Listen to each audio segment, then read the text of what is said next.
This is a story from when I was a teenager.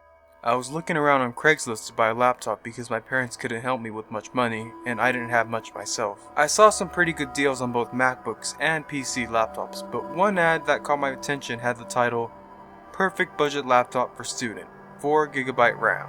So to my curiosity, I clicked on the ad and the description basically stated how it had been, quote unquote, wiped clean with Windows 7 and, quote unquote, was only used for browsing the web. I decided to call the guy and ask how much he wanted since there wasn't a price in the ad, and this is how it went. Hello? Yes, hi, I'm calling about the ad you posted on Craigslist for the laptop and was wondering how much you wanted for it. I heard some heavy breathing in the background for a little bit before he said, "Well, how old are you?" Now I'm already thinking in my mind, what is this guy's problem? So I say, "Well, why does that matter?" "Oh, because I want to make sure I sell it to a student who actually needs it. See, I'm a man who actually cares, and doesn't want the laptop getting sold to some reseller or someone who could do without it." "Well, I'm a teenager and we'll leave it at that. I'm just a student in high school looking to buy a laptop I can use to do my homework." "Oh, well perfect, this laptop will work great for you." "Great, but how much is it?" "The price is $200. "I think I can do that. Would you be able to meet up tomorrow?" "Sure thing." So we soon end the call and make plans to meet up at the nearest coffee shop to make the transaction. The next morning comes, and as I'm getting ready to leave, I get a text from him saying, "I'm leaving a little early and I'll be waiting here with the laptop. Take your time though." I just respond with, "Okay, thanks."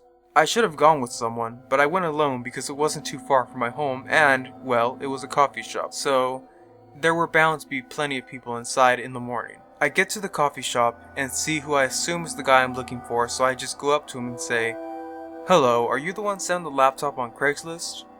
He says, "Oh hi, yes, that's me. The name's Zach." I then introduce myself and begin looking at the laptop. Everything seems just like it did in the ad, except the recycle bin had some files in it, which I was about to delete until Zach stopped me from doing so and said, "So, what do you think of it? You want to buy it or is it not for you? Not to be rude, but I can't be here for very long." Despite his weird behavior, I foolishly bought the laptop, and Zach said, "Great, just let me do one last thing." Alright, all set. At this point, I give him the money, we shake hands, and go our separate ways. As I'm walking home, again keep in mind it's about a 20-minute walk or so not very far, I notice a car slowly but surely start to follow me. I have no idea who's driving it because the windows were tinted, but I pretended as if I didn't notice and kept on walking.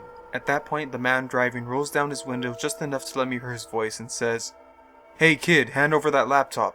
There's important files on there." I start running hoping he doesn't catch up to me, but that doesn't help much because he pulls up again and says, "Kid, give it up." I keep at it though and hide out for a little bit. At this point, I turn on the laptop as quickly as I can, looking through all the files, hoping to find out why he wants it back so bad.